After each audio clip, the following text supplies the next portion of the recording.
Well, with Eclipse, was it always meant to be like a 3-volume arc, or was it supposed to be ongoing, or what's the plan with it? I had no clue what I was doing. I knew what I wanted. I knew the story, and I knew what the 4-issue miniseries was, and I knew territory that I would like to explore if I got to do more. Yeah. I knew ultimately what the bigger conflict were, and I knew where it was going to end if I ever got the chance to end it. But this was something I really had a challenge as a new creator, and I kind of fell into my first book being an Image Top Cow book. And so I didn't know if I was going to get a 4-issue. I mean, when it started, Eclipse was going to be 4 issues. That was what I was told. And so by the time issue 1 came out, issue 4 was done. So I had to plan it all to kind of stand alone. But I knew that I wanted to hold out on the possibility that I could do more. So I did. I left it kind of open. I left some of the mystery open, just kind of hoping. Yeah. And number 1 did very well. And when they saw the numbers and, one came out and sold out. Most Image books sell out, but it did very well.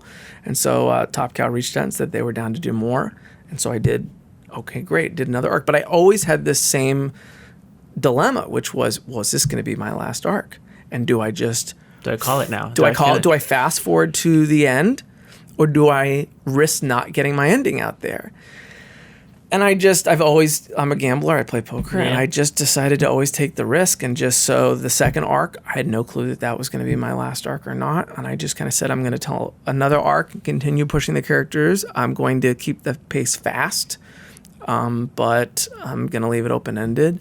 And then we got another arc. And then I kind of was like, okay, I'm starting to get a feel that I can go. And so I made the choice after the first 2 arcs to go to 16, and so that's the goal. I'm going to give you my 2 cents on the whole thing. Yeah. Is I think whenever you have a chance to, you think, there's 16 issues in your head right now, and you're like, okay, this is 16, but you're the one who's ultimately the creator of it. So for whatever reason, Top Cow is like, hey, listen, I'm done. I'm walking away from this. I think you can always push the envelope and go, okay, listen, I wanted to do 24. My goal was always to do 30. And, you could always do that without that publisher, or without, you're the one who's kind of in control of that. It's good advice. It's true. Yeah. So if you ever are like, should I do this? Should I not do that?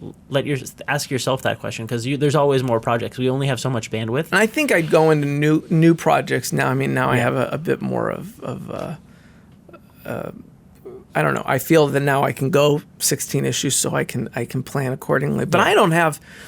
I mean, I talk a lot about this. I think that having something not too long is a good thing too. I agree. And I think that there is a sweet spot between 10 and 20. Yeah. I think that having something that's a 12-issue run or a 15-issue run or anything in there is But they say in comic books the sweet spot is 3 trades.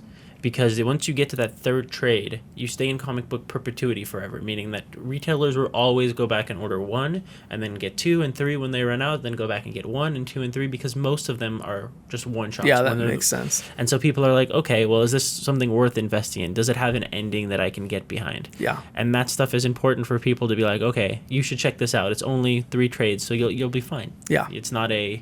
12 trade thing. Yeah, or something exactly. Like that. Yeah. And I mean, they have those with Morning Glories, Chew. I mean, Why the Last Man, I think, was a 12 trade and 60 issues. 60 issues used to be the gold standard for comics. I don't think anymore, and I think even a lot of the titles that you're seeing coming through Image, even successful titles that are doing great, or Dark Horse books, or any of the creator-owned, that they're shorter. I agree.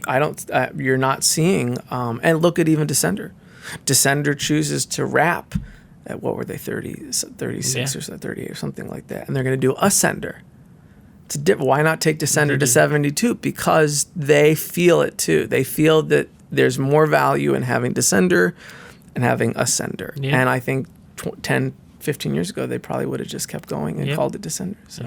Well, we get to 300 issue 300, or instead they would. Yeah, but now there's no. It's so interesting because of the way comic books have changed. It used to be there's a certain pride, and we got to Spider-Man 300, and now it's like, oh no, a new number 1 came out, so we want to sell that new number 1 because of the way comic book ordering is done. People want to jump on at the new number 1, so it's interesting how that works.